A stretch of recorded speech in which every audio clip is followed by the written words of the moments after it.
नमस्कार और स्वागत है। आज हम पाई नेटवर्क की दुनिया से जुड़ी एक ऐसी खबर की पड़ताल करने जा रहे हैं जो क्रिप्टो की पूरी बहस को ही एक नया मोड़ दे सकती है। पता है, ये कहानी सिर्फ टेक्नोलॉजी की नहीं है, बल्कि ये लोगों की ताकत की कहानी है।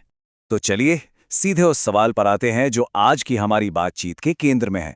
जरा सोचिए, क्या यह मुमकिन है कि किसी करेंसी की कीमत बड़े बड़े एक्सचेंज और मार्केट तय ना करें, बल्कि उसे इस्तेमाल करने वाले लोग यानी उसकी अपनी कम्युनिटी मिलकर तय करें? इसी एक सवाल के इर्द गिर्द आज की हमारी पूरी चर्चा घूमने वाली है। तो देखिए, हाल ही में खबरें आ रही हैं कि नाइजीरिया में एक लोकल बार्टर सिस्टम, मतलब चीज़ों के लेन देन का एक सिस्टम शुरू हुआ है। और इसमें खास बात यह है कि ये पाई कॉइन पर आधारित है और उसकी कीमत किसी मार्केट ने नहीं, बल्कि वहाँ की कम्युनिटी ने मिलकर तय की है। ये सुनने में शायद एक छोटा कदम लगे, लेकिन इसके पीछे जो सोच है वो बहुत बड़ी है। तो ये जो लोगों का मूल्य वाली बात है, आखिर इसका मतलब क्या है? चलिए इस कॉन्सेप्ट को थोड़ा और खोद कर देखते हैं। इसे कहते हैं ग्लोबल कंसेंसस वैल्यू, या शॉर्ट में जीसीवी। इसका सिद्धांत ना बहुत सीधा सा है। किसी भी करेंसी की असली कीमत इस बात से तय होती है कि कितने लोग उस पर भरोसा करते हैं और एक कॉमन कीमत पर सहमत होते हैं। ये वैल्यू बाजार की उठापटक से नहीं, बल्कि इंसानों की आपसी सहमति से बनती है। और इसी भावना को स्रोत में बहुत अच्छे से बताया गया है। जीसीवी की पूरी फिलॉसफी का यही सार है। असली पावर मार्केट में नहीं, बल्कि कम्युनिटी में है। जब ढेर सारे लोग मिलकर किसी चीज को कीमती मान लेते हैं, तो वो सच में कीमती बन जाती है। और असल में यही तो पाई नेटवर्क का कोर आइडिया है। इसके सपोर्टर्स का मानना है कि ये सिर्फ एक और क्रिप्टो नहीं है, बल्कि एक लोगों से चलने वाला डिजिटल मूवमेंट है। ये उन लोगों को रिवॉर्ड करता है जो इसमें लगातार हिस्सा लेते हैं। और इसकी वैल्यू सट्टेबाजी से नहीं, बल्कि मेहनत, आपसी सहयोग और भरोसे से बनती है। लेकिन देखिए, जब भी कोई नया आइडिया पुराने सिस्टम को चुनौती देता है, तो उससे विरोध का सामना तो करना ही पड़ता है। और जीसीवी मूवमेंट की राह भी कोई आसान नहीं रही है। इस संघर्ष के कुछ ताज़ा उदाहरण देखिए। भारत में पाई मर्चेंट्स नाम का एक प्लेटफॉर्म शुरू हुआ, जिसने देखते ही देखते हजारों व्यापारियों और पायनियर्स को एक साथ जोड़ दिया। लेकिन फिर अचानक उसे बंद कर दिया गया। इसी तरह बाइबिट जैसे एक बड़े एक्सचेंज के मालिक ने तो खुलकर कह दिया कि वो पाई को कभी भी अपने एक्सचेंज पर लिस्ट नहीं करेंगे।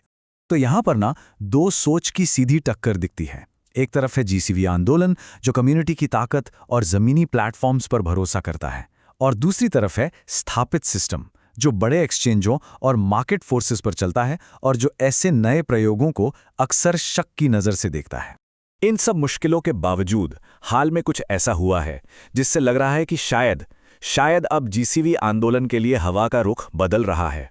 पहली अच्छी खबर यह है कि MEXC जैसा एक बड़ा एक्सचेंज, जिसके प्लेटफॉर्म पर लाखों यूजर्स हैं, उसने नाइजीरिया की इस जीसीवी पहल को नोटिस किया है और उसे एक तरह से मान्यता दी है। ये एक बहुत बड़ा कदम है, क्योंकि ये एक लोकल एक्सपेरिमेंट को ग्लोबल लेवल पर पहचान दिलाता है। और अब वो खबर जो शायद सबसे बड़ा गेम चेंजर हो सकती है। रिपोर्ट्स के मुताबिक अमेरिका के सबसे पॉपुलर एक्सचेंजों में से एक क्रैकन ने इस प्रोजेक्ट को अपनी वेरीफाइड बिजनेस लिस्ट में शामिल कर लिया है। इसे इस मूवमेंट के लिए एक जबरदस्त जीत माना जा रहा है। अब सवाल यह है कि ये खबर इतनी बड़ी क्यों है? देखिए, किसी लोकल लेवल पर सपोर्ट मिलना एक बात है, लेकिन जब क्रैकन जैसा अमेरिका का एक टॉप एक्सचेंज इसमें शामिल हो जाता है, तो बात ही अलग हो जाती है। इससे प्रोजेक्ट का असर और भरोसा मतलब कई गुना बढ़ जाता है। ये वाकई एक गेम चेंजर हो सकता है।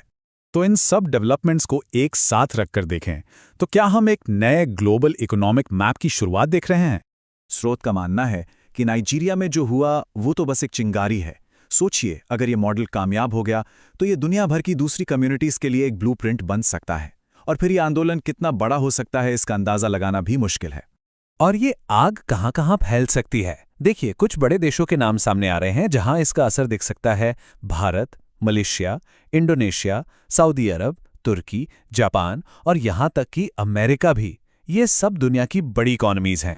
तो घूम फिर कर हम वापस उसी सबसे बड़े सवाल पर आ जाते हैं। ये पूरी कहानी हमें ये सोचने पर मजबूर करती है कि आने वाले वक्त में फाइनेंस की दुनिया की शक्ल कौन तय करेगा? क्या वो सदियों से चले आ रहे बड़े बड़े इंस्टीट्यूशंस, या फिर इस डिजिटल दुनिया में एक साथ आ रहे नए कम्युनिटीज? जवाब तो खैर वक्त ही देगा।